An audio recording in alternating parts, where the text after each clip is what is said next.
Hello there. Did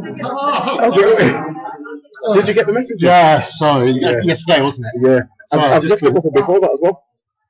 Okay. Because it was something which I was reading in the document. It's great, but I'm not sure if the objects themselves are clear enough to be charitable. So it was just about tweaking them. Do you want me to give you my recommendation and then? Yeah, no, yesterday when Kate, our admin, said that you called and. No, I'd love it. Unfortunately, I've been so busy working out, but you know, so I think that's just going to go. Yeah, the objects, to be brutally honest, are essentially cut and pasted from the old document. Yeah. So we had a discussion that we weren't. A lot has changed since. I did for speed's sake, go with the old ones. And, but if I don't think they'll pass again. If you reckon it was still passing, then recommendations would be great, and I'll alter them and then we can go from there. If anything, it won't be as restrictive. Well, when I show, you'll see why I'm making of it. It's really, really good. But it's just a bit from a few decisions made. Yes, on how we're going to organise it. And then is it essentially just send it off to get registered and that's it? Yeah, can you do that online? It should be. Both the process can be done online. I'll check with them. Because according to the advice that went with that document, you had to essentially. So it seems as though they're unwieldy way of doing it. I think that's the only way of doing it because there's no conversion process for trust. They do a trust. Yeah. I'll check it and then we'll confirm it. Check it, yeah. No, but we'll both check. Cheers. Yeah. All right.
So we said we'd have a chicken.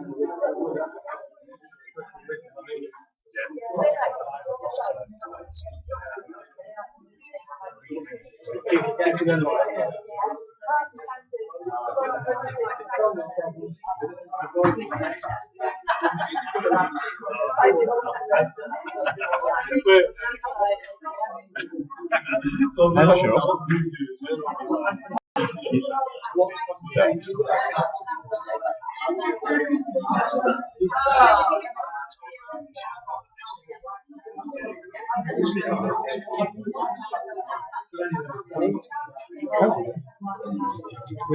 What are you?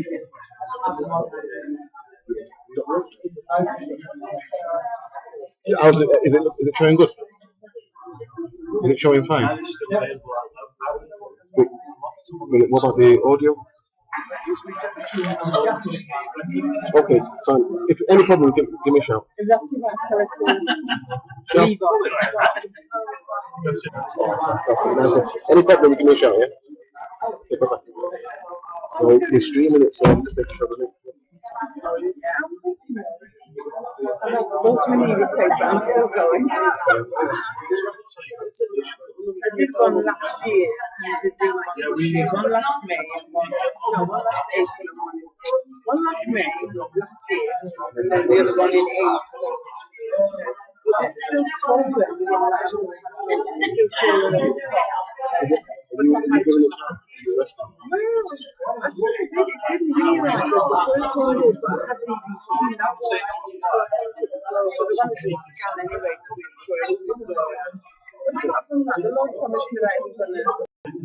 And on my own, that's where I mean, I'm just the guy that was holding hands.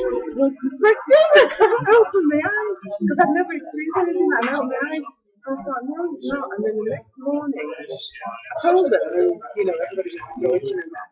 I was in bed, you lie in bed, and I started them again. So he reassured that it was going to be Dawn's mum had it done today. I'm going on. I'm going to have to pop in more often. I love you. In fact, I want to try and quit and post myself then every month. Yeah. Yeah. Yeah, absolutely.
What are you doing with it? I'm doing box pops. Are we going to put those on the website? I'm going to edit as many as I can tonight before that tomorrow. I've just got a meeting with them. Present some of them. All I'll get them done. I'll stay up to the wee hours if I have to. Honestly. Final cut throw when I hit. And get the hours. Yeah, well, yeah, that's how it's going. So I can snap and sit and watch every build.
So, still waiting.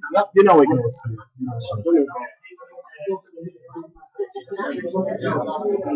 Yeah.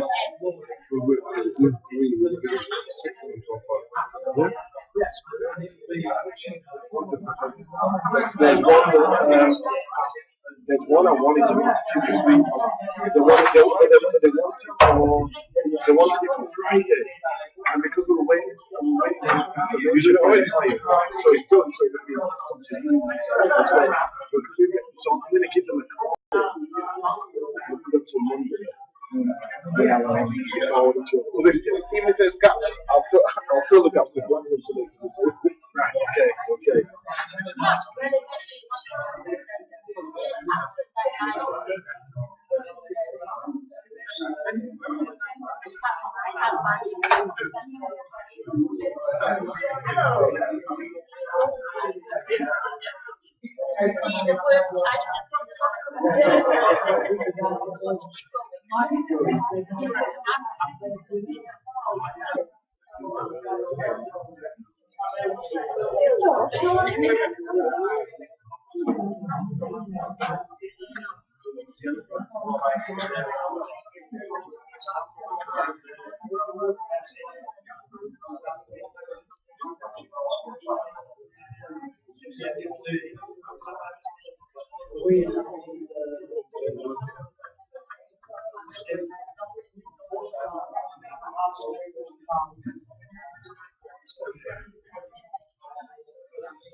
Yeah, the final bit.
Okay, good afternoon everybody, welcome.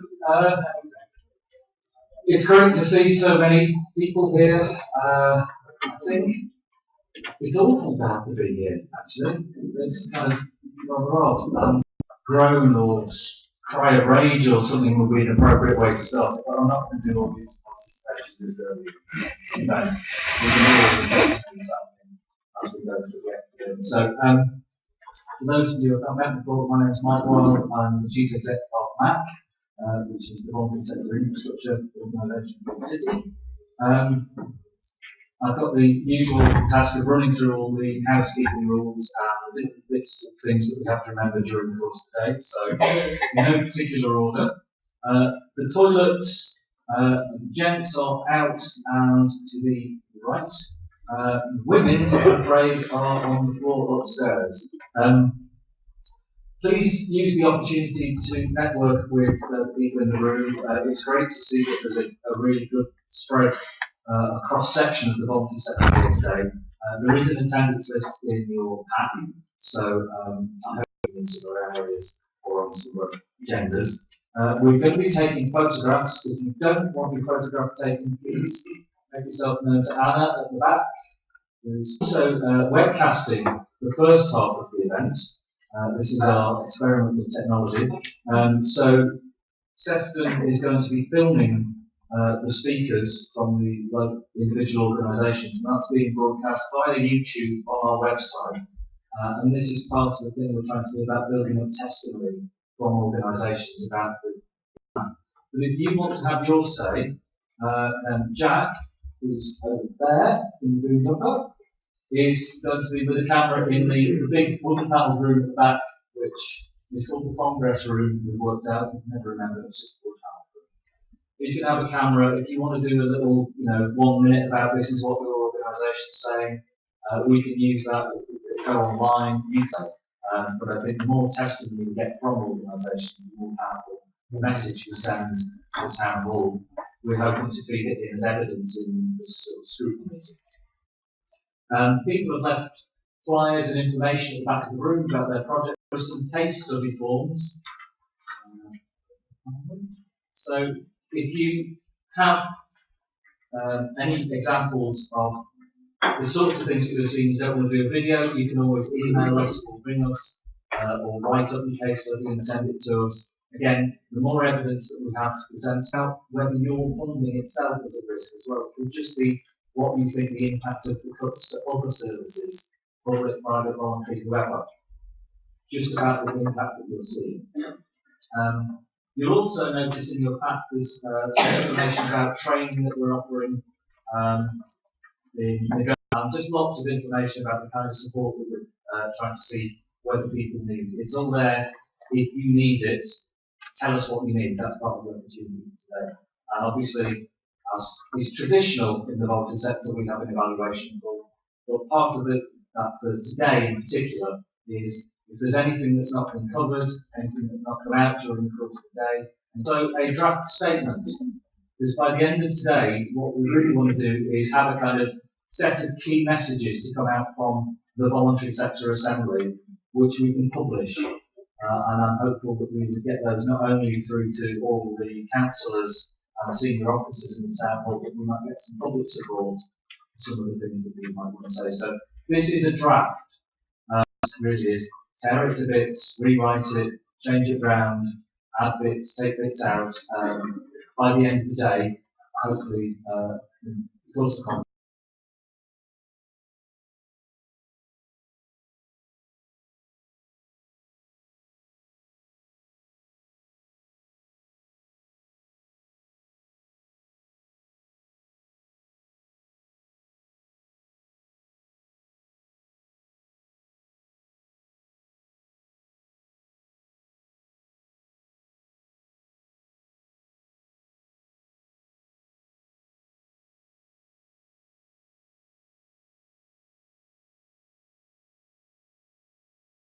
housekeeping stuff.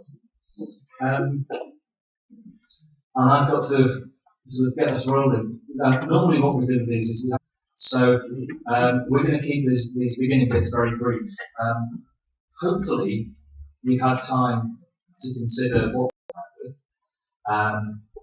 and that you're starting to think through what the implications are for your organisation and the people that you work with. Like I say, there is going to be an impact on outside of the ones that the council are talking about in their consultation. And that's the point that we need to make very clear. I should mention that at the back there are paper copies of all. I've had a request to ask if people could fill it in online. We could save the council. The purpose of today is to have a safe space to be angry. I'm sure all of us have been through that thing of they can't, losing not just your temper but possibly the will to live when you need. We've deliberately not allowed any council officers, and we've said no, because the point about today is for us all to be immediately. So this is a safe space of the state.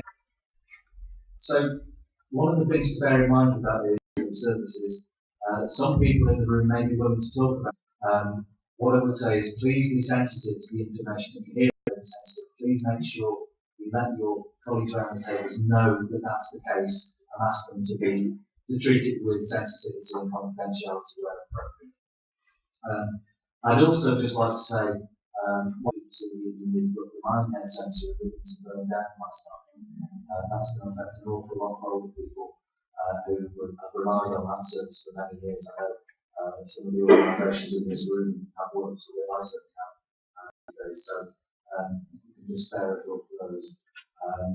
Because really, we can't afford to lose any more services that have taken an awful lot of time to build up. I think that's certainly my opinion. We're going to have Nigel is going to give us a very quick briefing on what we know about the cuts, just to recap, and then we're going to go on to hearing some examples of individual organisations. There will be a short space for questions and clarification over time. Hi all. I thought I'd start with the one glimmer of hope in all of this today, and that is that Manchester City Council has received dividends from Manchester Airport Group of £11 million as of yesterday, it was announced. And which release?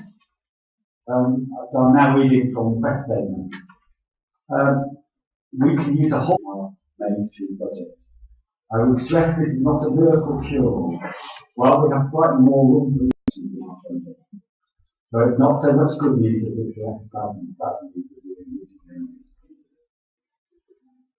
So I think as of today, there's even more to fight for in terms of trying to make sure that quality sector services are they are already beginning to allocate that. So I think it's important. I heard today that housing so it's important that we get an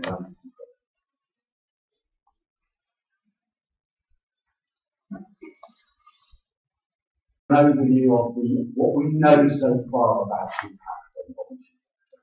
Now, please don't take these figures as being completely accurate. They aren't. They're indicative. And so, I specifically said, what we're looking at somewhere between 6.1 and 7.1 There are a lot of assumptions in that. For instance, in public health, the way that we work that out is to do it on a pro rata basis and not include private sector. So this is, but that might happen differently in other places. So this is a ballpark figure about it. Then there are a number of unspecified cuts. So for instance, GP plan, there's an overall budget, but it's not known to what extent that's going to hit voluntary sector grants or other funding for the voluntary sector. And there's a whole range of things in there, like troubled families framework. They haven't actually, they've indicated there might be a cut, but they haven't said how much they will cut. And also within the cuts, it's important to understand that what they're talking about is recurrent funding. So there are some things that they funded last year, which they have never said to, they function as a cut to poverty sector. So food poverty grants is an example of that. So food poverty grants. So then there are a whole set of indirect cuts. And for instance, to take a very big example of this, Manchester Health Education Service are going to stop delivering their services from some voluntary sector premises. And that's a very, very significant rent cut for some of those agencies which are hosted.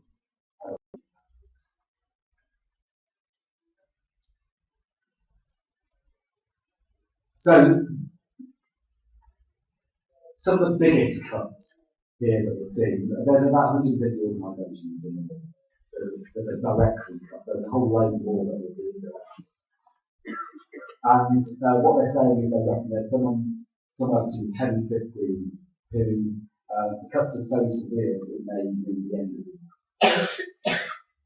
So some of the biggest cuts are the quality grants, 60%, infrastructure, advice, 50 to 75%, cash grants. I actually think cash grants putting that in so that it won't be a expenditure. And housing related we support somewhere between 50. The whole range of other impacts on that. And so, on a very conservative estimate, there's a multiplication in terms of loss of service on the sector.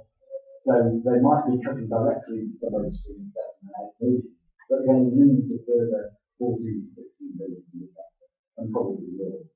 The whole loss of jobs up to 380.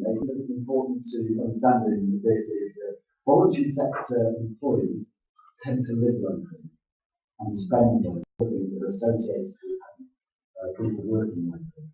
Loss of volunteers, knock-on impact of organisation benefits. It's going to be very significant. There's so many organisations, not just advice-giving organisations, that don't have a job, and that money comes into the city, and they're leaving that as well. Obviously, there's lots of benefits, which is going to have a knock-on effect for such facilities. But also, there's very significant cuts in services for people with very high levels of need.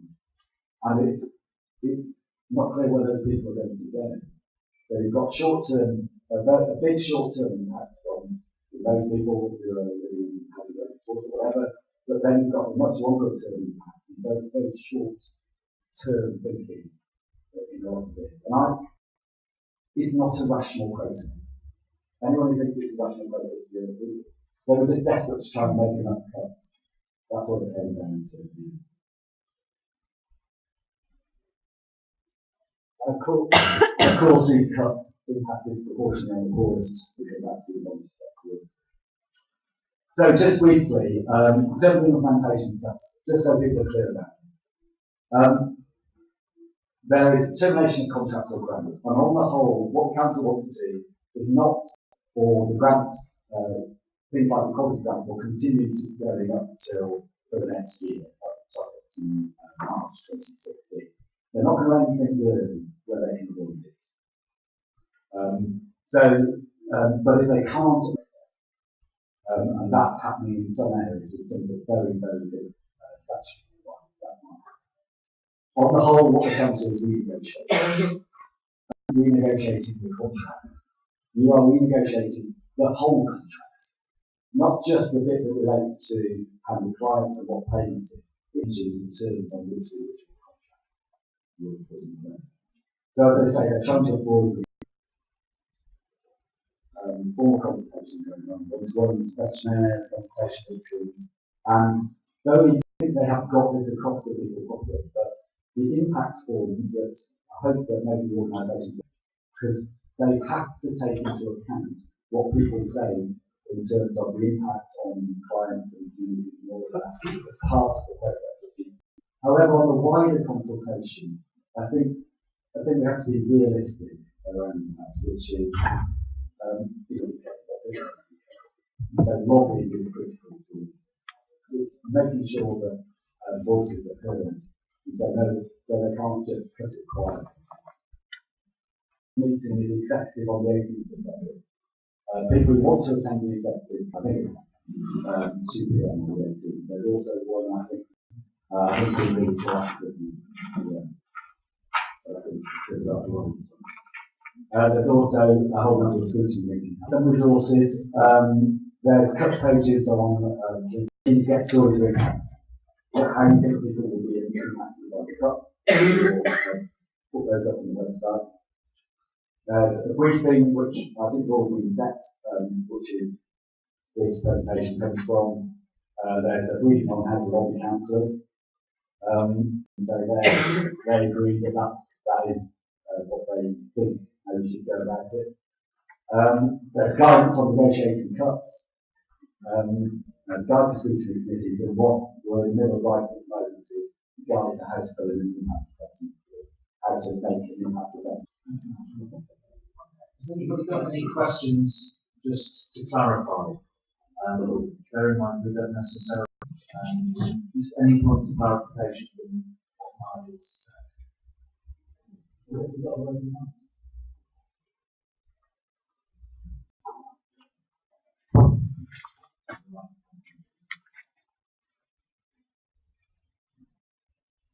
Well, I just wanted to ask the cuts for it's not now more possible. Do we know when we're going to know? Is it Because some of them, they don't know the events, but things like short breaks might become clearer soon. But no, there's no particular time scale on it. And I think that in some ways it's going to be up to the organisation. So you might get more clarity. They've now got their kind of standard. I don't know if anybody's seen their standard presentation.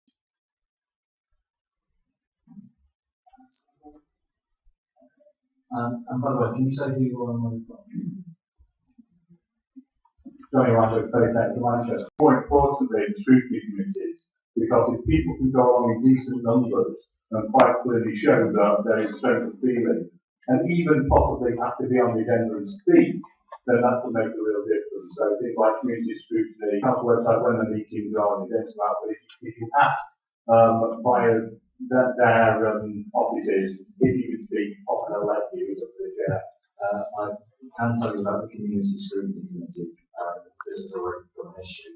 Nobody else can. That's not Max preferred position, I have to say, but it does mean that at least there is a voluntary set of voice on there. So if there is stuff that you want us to say, at least we can use that. Yeah.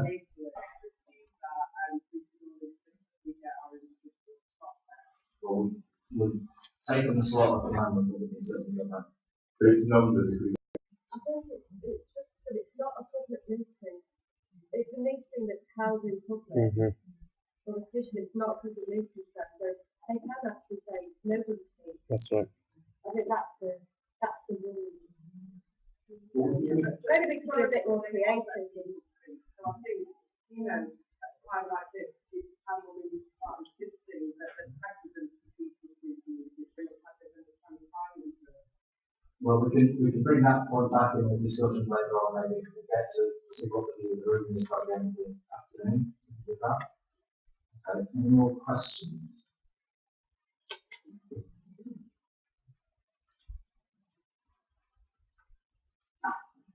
Hi, I'm Seth Pike from Manchester Mind. You said in this presentation that the council have already started allocating part of the 11 million dividend from the airport.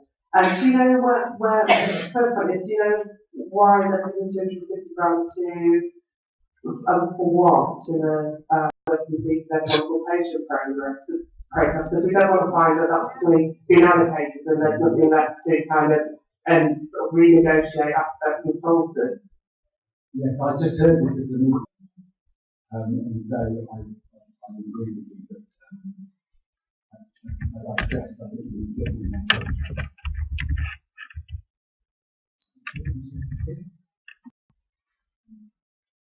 Jenny King from Talking Good Neighbours. On Monday morning, a representative of the council came to Talking Good Neighbours and suggested we might have to take time to stress the importance of filling in the impact form and what effect that would have on us as an organisation. But it struck me as it's a railroad, to be honest. And I'm interested to know in when you're going to produce your guidelines for these impact statements, because you're going to have to carefully word these to put in the impact on so that you don't put your organisation at risk, is my concern. So,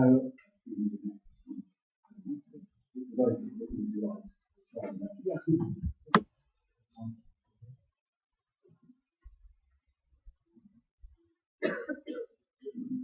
Lindsay Gilbert from the University of Manchester. I have a real concern with the online consultation. I did it as soon as I got back to the office after the meeting in the town hall. And there's not enough information saying, do you agree with option 1 or option 2, when it doesn't actually outline what the implications of those options are. They're just numbers. We don't actually know what those cuts mean. They clearly know because they've come up with numbers somehow. So they clearly made some decisions as to how, something is a 1.2 million cash or 900,000. That means that they've actually looked at what's within that budget and actually said, well, we can do with that, we can do with that, we can use that. So they've obviously made some of those decisions and influenced those numbers, but they're not showing us. How can we actually tell us what those numbers relate to in service terms? I agree with you that it must also be mind it, and sometimes you can do that, but I think that's be realistic about how much notice they're going to be able to take the consultation. How many people are going to say they're going to take it? I don't understand the logic of that. And so the second consultation, those are the realistic places to have discussion about what to do with what the money is for. So that's that point. Otherwise, I think it's more about doing the lobbying and making sure that we know from different point of view. Now, Michael, so there's a lobbying grant which is the voluntary sector, and then there's a lobbying section. And so they don't make any sense. So if you are doing the voluntary section, still more. Don't just go on it, don't do anything with them, still more. Because it's still involved. Nothing stopping you doing that. And so it's not representative of anything in the city. That's the nature of it. People have looked at the formal field park building.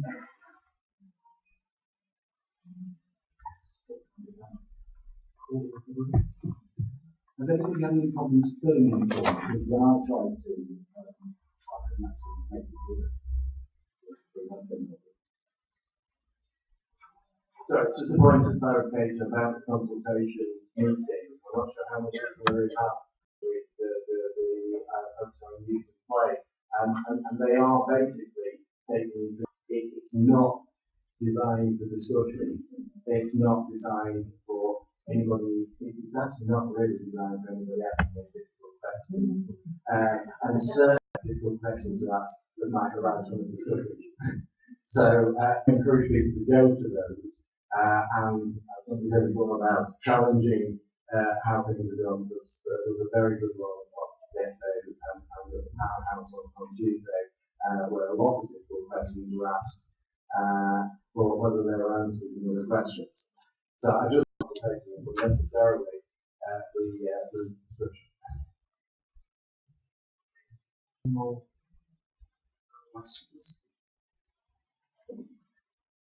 Hi, I'm Phil Sunfire from Greater Manchester College for Disabled People. Just a clarification on the form filling in. I was at the same meeting that Ross was at, and I was told very pointedly that they had only fill in the youth government consultation form. There was mental health and wellbeing consultation. So, like, if they're just going to take the forms relevant to that part of funds, that's going to like put people's noses out of job. Public consultation is on their website. I had that same thing at the big briefing in the town hall on the 1st of December, when the person who was facilitating the discussion I was in was saying, no, it's only about this particular aspect. And so, no, it's not. It's a public consultation. You can respond to whichever bits you like. Whether it's at any of the meetings or anything, they're only turning up to say that they've covered. But it's if it's online, then that's going to be an access issue for many people that are affected. Like not like least of all like getting online earlier. And if they do paper copies, but only like that specific fund that consultation is going to, then like they go to Manchester. Well, they're not going to get through the section whatever happens. But we have rules of. I will be feeding back comments to them about the quality. The other thing I'd say, there is a lot of consultation going on, but it doesn't necessarily have to do everything. And so, as of yesterday, they agreed to do a consultation around quality. Quality design. There wasn't a consultation around that. So, not just quality design. Another quick one. One of the issues is that the way that they sell how good they are as a council is that they show that their spend in each area are equivalent. I'm trying to introduce this, in terms of bureaucracy, and they still have overlying, particularly children and families that elsewhere, which they do have consultation about about starter.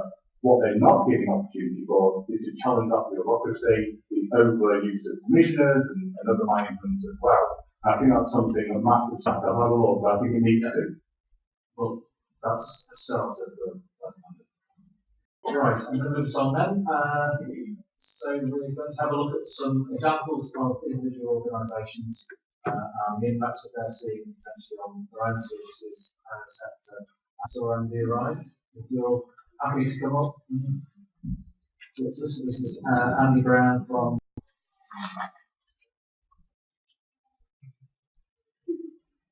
Sit at the back.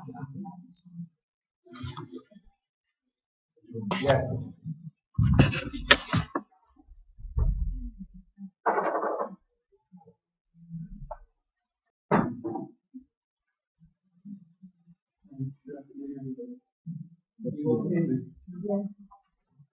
Yes. That was sorts of things. But I have been asked to give you very briefly what the impacts of proposed cuts for advice. Talk about the impact on colleague organisations such as Shelter, Chief Advice Centre, and organisations like mine. So the proposal, I don't know whether you are familiar, is to either cut advice services by 75% of its current funding or by 50%. It's not entirely clear how much that means in terms of monetary terms, £2 million taken out of the advice budget. And if you cast your minds back to 2010, when in its wisdom the council closed Manchester Advice, £2.5 million, and when the coalition government announced its reform of legal aid in 2012, a further £1.5 million was taken out of the advice budget in 2012, £600,000 to £1.3 million. What does it mean?